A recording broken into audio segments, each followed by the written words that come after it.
The research article I will discuss today is a working paper. It's called Cascading Effects of Principal Turnover on Students and Schools by Erica Harbatkin and Gary Henry. In this working paper, Harbatkin and Henry write that principal turnover is often associated with lower test scores, school proficiency rates, and teacher retention. While these estimates can be partially explained by the difference in quality between the departing and replacing principal, the researchers found evidence that the disruption from the turnover event itself also appears to contribute to a decline in several school outcomes.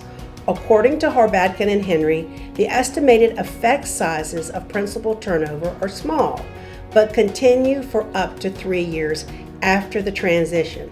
Specifically, they observed test scores decline in the first year of a principal transition, and that the negative effect on test scores continues into the second and third year of the new principal's tenure.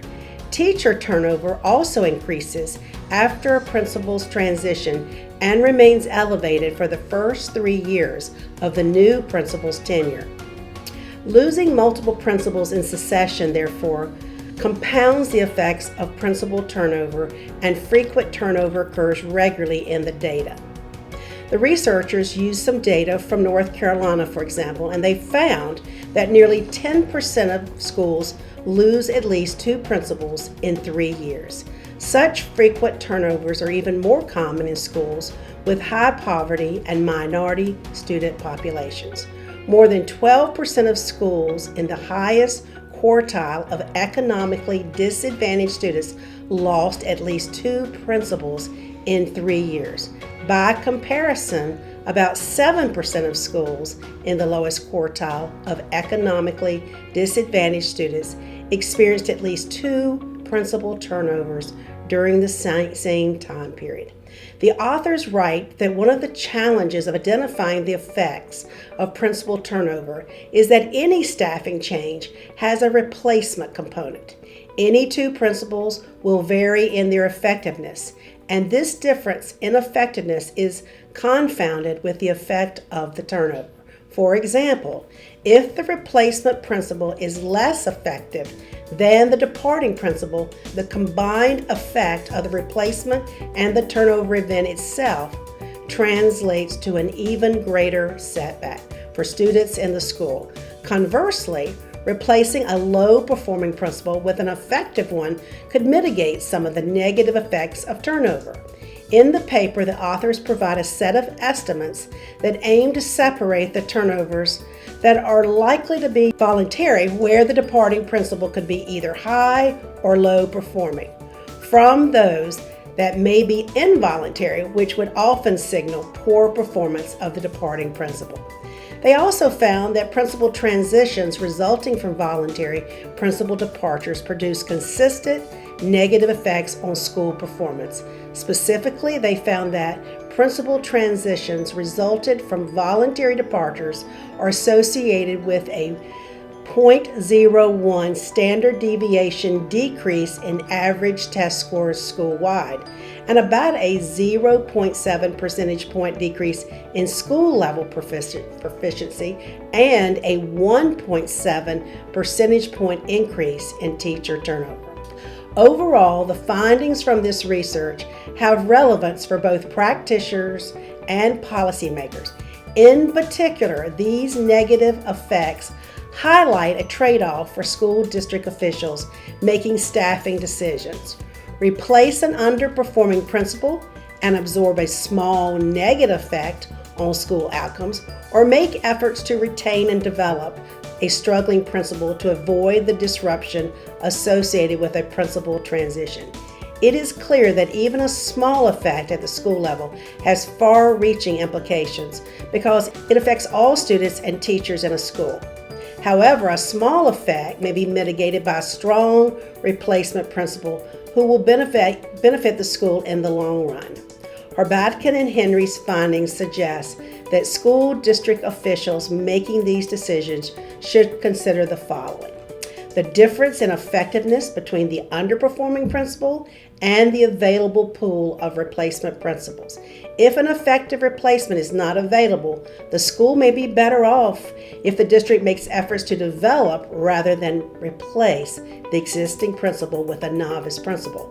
The frequency of principal turnover in the school. If the school has lost several principals in the past few years, it may already be experiencing the continued negative effects of past principal transitions. Adding another transition may further destabilize an already unstable situation.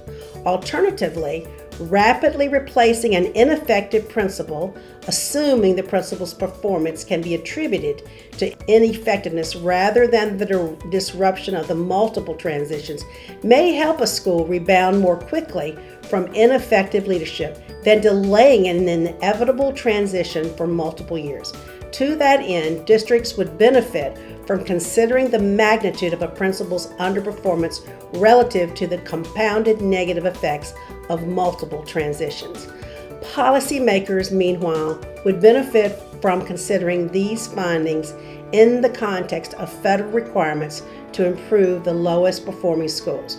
For example, principal replacement was at the core of earlier federally mandated school turnaround models, and many states more rigorous reforms under the Every Student Succeeds Act, based on the theory that a new principal is necessary to disrupt the ineffectual status quo in low-performing schools and bring about rapid improvement under new leadership.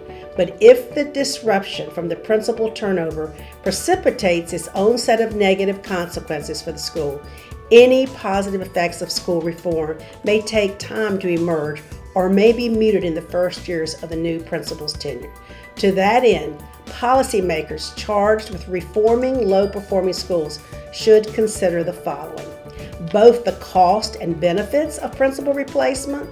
Principal replacement in low-performing schools may do more harm than good unless higher quality principals can be hired to replace the current principal. The duration of school turnaround shows that the negative effects of a principal transition is detectable for the first 3 years of the replacement principal's tenure, which means that any reform strategy will need to overcome the negative effects of principal replacement while also improving the prior school performance. This study contributes to mounting evidence that principal turnover has a negative effect on school outcomes. These effects are small, consistent, and continue over multiple years. Therefore, district administrators would be wise to manage and develop the quality of the pool of available replacement principals as a talent management strategy. Another reason for investing in principal pipelines, while also considering evidence-based strategies for improving the performance of principals who are struggling prior to replacing them. This working paper by Harbatkin and Henry can be located at brookings.edu. From my perspective, it is important that education leaders read scientific research so they are informed about issues that may have impacts on student achievement, school culture, and teacher retention. It is also important that we use all kinds of evidence to inform us as decision makers as we lead schools. My friend and mentor, Dr. Joe Murphy, recently wrote an editorial in Ed Week and challenged each of us to ask ourselves the following question: how do we begin to acknowledge and use valuable evidence from all sources of knowledge to assist in the improvement of schools? I encourage you to read the research and couple it with your experience working in schools as you make key decisions that can either leverage or impede student outcomes. Thanks for checking out Dazzle Reads. What book or blog have you recently read that you recommend we check out next? Comment below. Learn more about Dazzle by visiting our website at www.dazzle.udel.edu or check us out on Twitter at @UD_Dazzle. See you next time.